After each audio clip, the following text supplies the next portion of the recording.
ठाणे महानगरपालिका निवडणूक 2025च्या पार्श्वभूमीवर संपूर्ण शहरात राजकीय हालचालींना वेग आला असून कायदा व सुव्यवस्था अबाधित राखण्यासाठी पोलीस प्रशासन सज्ज झाले आहे। या अनुषंगाने नागरिकांमध्ये सुरक्षिततेची भावना निर्माण करण्यासाठी ठाणे नगर पोलीस ठाणे हद्दीत गुरुवारी भव्य रूट मार्चचे आयोजन करण्यात आले। ठाणे पोलीस आयुक्त आशुतोष डुमरे यांच्या आदेशाने रूट मार्चची सुरुवात गुरुवारी सायंकाळी 4:45 ठाणे नगर पोलीस ठाण्यापासून झाली।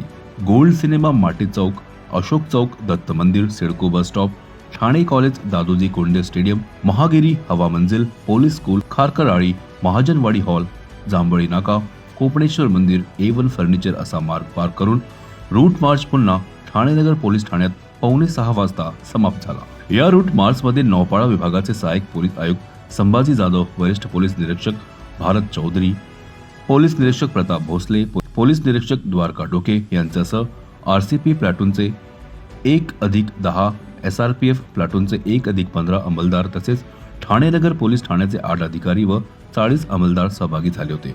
एकूण 10 अधिकारी व 75 अंमलदार या रूट मार्चमध्ये उपस्थित होते। रूट मार्च दरम्यान नागरिकांना आदर्श आचारसंहिता, निवडणूक काळातील नियम तसेच कायदा व सुव्यवस्थेबाबत माहिती देण्यात आली। निवडणूक प्रक्रिया शांततेत, निर्भय आणि पारदर्शक वातावरणात पार पाडावी यासाठी पोलीस प्रशासन सज्ज असल्याचा संदेश या माध्यमातून देण्यात आला।